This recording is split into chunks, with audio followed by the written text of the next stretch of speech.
The black number 3 didn't announce itself. It simply appeared in your mirror, filling it the way a storm front fills a sky, and by the time you registered what was happening, Dale Earnhardt Sr. had already decided what came next. That was the deal with him. Every rival on the Winston Cup circuit understood the dynamic, and not one of them ever found a clean answer to it. He raced with a certainty that bordered on arrogance from the outside and probably was exactly that from the inside, but it worked at a level that made the distinction irrelevant. 76 race victories, 7 championships across a 27-year career, and a reputation that turned his number into something closer to a threat than an identifier. But here is the thing that never made headlines until 2023. Somewhere on a stretch of overgrown family land near Mooresville, North Carolina, Dale Earnhardt had sealed something away, deliberately, privately, without telling his crew or his family or anyone connected to Richard Childress Racing. A car, a note, and 9 words that rewrote 20 years of assumptions about who he actually was. He came from Kannapolis, North Carolina, which is the kind of town that produces men who don't quit, not because quitting is philosophically wrong to them, but because the circumstances of their upbringing simply never taught them how it works. His father Ralph raced, which meant Dale grew up breathing motor oil and thinking in lap times before most kids his age could explain what a carburetor was. The family had no money to speak of, which meant every opportunity that came along carried the weight of understanding that wasting it wasn't an option.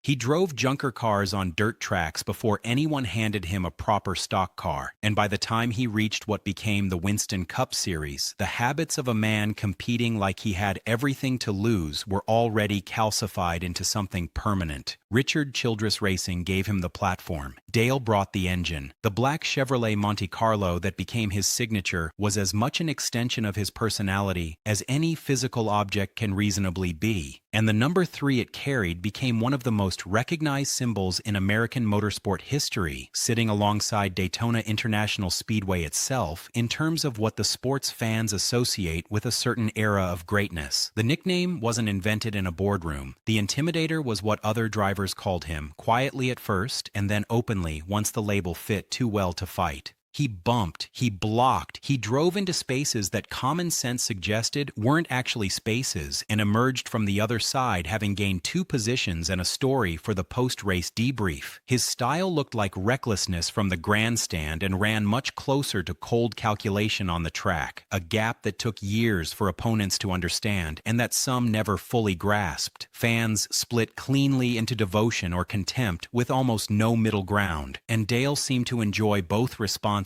with equal enthusiasm. That calculated ferocity carried him to championships that tied Richard Petty's record at 7, put him in conversations about the greatest stock car racing driver who ever lived, and made him, as much as any single human being can accomplish this, synonymous with NASCAR itself. When people who didn't follow racing tried to name one driver they'd heard of, they named him. February of 2001 arrived, and Daytona brought what it always brings: speed and tension and the particular electricity of the crowd watching machines run at 200 miles per hour on a banked oval. Dale ran a strong Daytona 500, working the draft the way he always had, reading the pack and protecting positions. On the last lap, contact with Sterling Marlin sent the black number 3 into the outside wall at an angle the car's safety structure wasn't designed to survive cleanly. The sport lost him that afternoon in a way it had never truly lost anyone before, not because death was new to motorsport, but because Dale Earnhardt had seemed exempt from it in some irrational and deeply felt way. Flags dropped to half-staff across the South. Grown men who had followed him for 3 decades wept without embarrassment in parking lots and living rooms. Racing has never quite found that specific combination of ferocity and charisma again, and the attempts to manufacture something equivalent have mostly only underlined the size of what disappeared.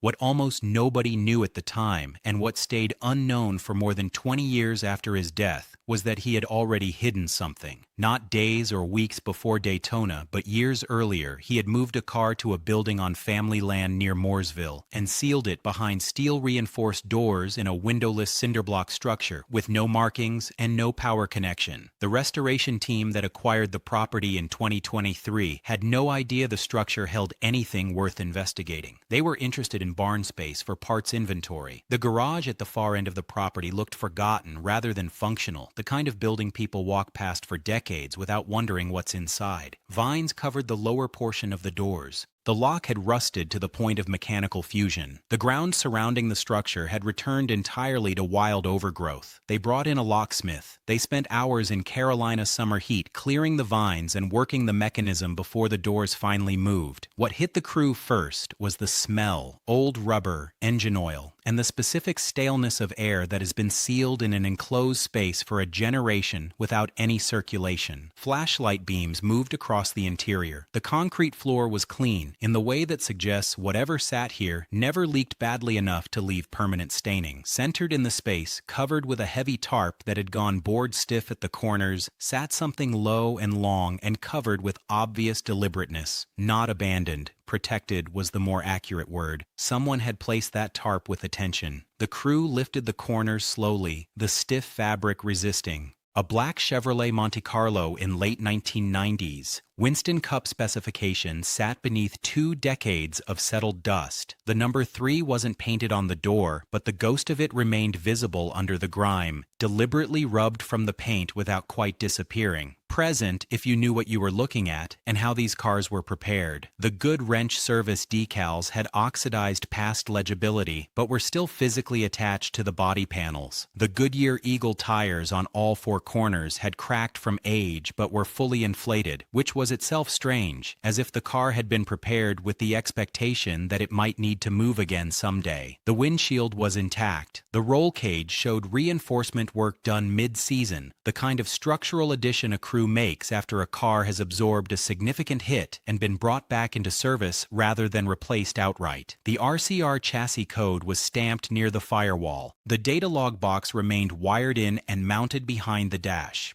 Serial number dating placed the build within a few months of the 1997 race season. Inside the cockpit, the custom-molded seat padding still held the shape Dale's body had pressed into it over thousands of miles of racing. The harness was buckled, same as if the driver had just climbed out for a pit stop and never returned. The steering wheel, custom-lathed to fit the specific diameter and grip thickness he preferred, had been placed carefully in the footwell rather than left on the column. That detail mattered because it suggested someone had intentionally removed it and set it down with intention, rather than simply walking away in frustration after a bad day. On the passenger floorboard, folded once and placed flat, was a single piece of paper. Analysts compared the handwriting to Dale's existing notes on file at Richard Childress Racing and returned a high probability confirmation that the 9 words belonged to him. Never fix this. Let it remember for me. Then a single initial D, not a signature for display, not a message constructed for any future audience. Something written in a private moment that was never meant to surface. The kind of thing a man writes not to communicate it to anyone else, but to make it real enough to leave behind when he walks away. The race the car came from took research to identify with confidence, but the physical evidence pointed consistently toward one event, the Die Hard 500 at Talladega Superspeedway in 1997. Talladega runs differently from most tracks on the Winston Cup circuit. The banking steep and the straightaways long enough that the drafting packs condense into tight formations where the margin between a clean run and a catastrophic incident measures in inches and tenths of seconds. On lap 142 of that spring afternoon, a rookie driver triggered a multi-car incident on the backstretch, and Dale got caught in it, hitting the inside wall hard enough to end his race. He climbed out carrying only bruises. What the crew remembered from the hours that followed was harder to measure than the physical damage to the car. He went quiet in a way that wasn't characteristic. Dale Earnhardt typically processed wreck frustration quickly, returning to the hauler already talking about the following weekend before the tow truck completed its job. After Talladega that afternoon, he went somewhere else inside himself and didn't fully return to the surface while the team was still at the track. One mechanic who was present that day recalled him standing near the back of the hauler and saying, almost to no one present, "That car has had its day, let it rest." At the time, the comment registered as a frustrated driver working through a bad afternoon. The team had a new chassis ready for the next race weekend, and that was the practical end of the conversation as far as anyone was concerned. Except it wasn't the end of anything. The car went into storage after Talladega in 1997 and never reappeared in any official Richard Childress Racing documentation. No teardown log, no auction record, no museum donation paperwork, no no parts inventory entry, no written explanation of disposition of any kind. It simply stopped appearing in every ledger that surviving crew members could locate when they went looking after the 2023 Discovery. Several of those crew members, contacted after the garage opened, recalled small moments in hindsight that had registered as nothing at the time.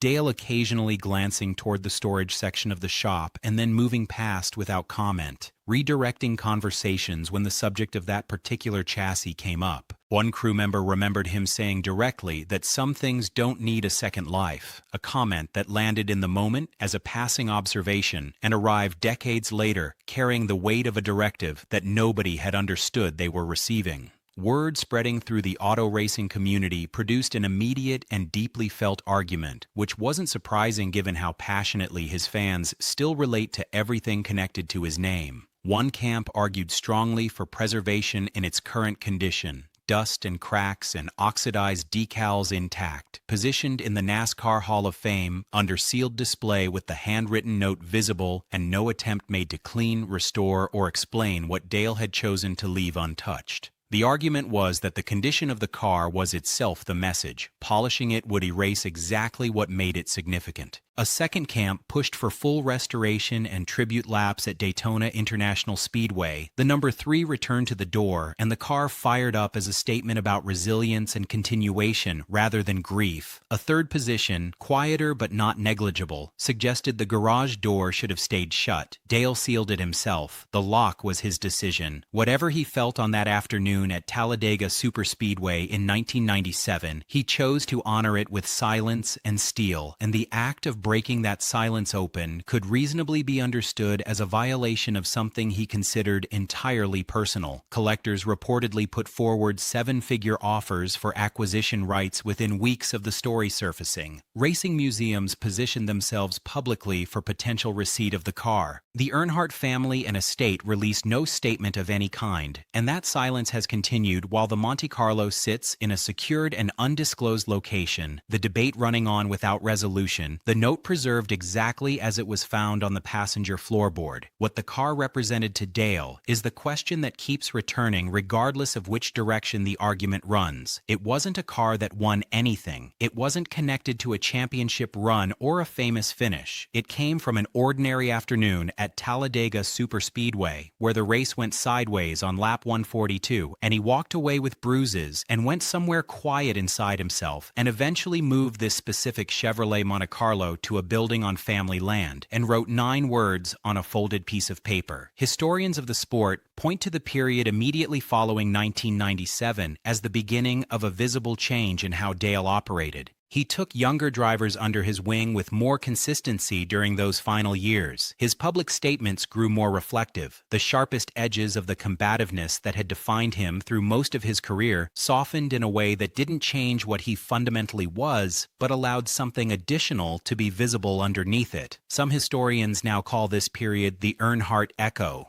The years when the sport's most feared competitor in the history of stock car racing began showing the world a more layered version of himself than the one the black number 3 had always projected. Whether the sealed garage and the battered Monte Carlo caused that shift or simply marked the moment it began, the evidence doesn't answer with certainty. What it does suggest is that Dale Earnhardt, a man who spent 27 years in motorsport building a reputation that the word indestructible barely covers, found something on an afternoon at Talladega Superspeedway in 1997 that he couldn't race away from. 7 championships and 76 victories, and a career that positioned him alongside Richard Petty in the permanent record of stock car racing history. And the moment he chose to memorialize wasn't any of those. It was an unremarkable incident on lap 142 of a race he didn't finish well, in a car that never appeared on a highlight reel, preserved behind a rusted lock with a note that asked to be remembered rather than repaired. The greatest driver his generation produced kept a scar, same as everyone else. He just welded a steel door shut in front of it and trusted that the lock would hold for as long as it needed to. It held for 22 years. And what the world does with what it found on the other side of that door says as much about the people who found it as it says about the man who sealed it shut.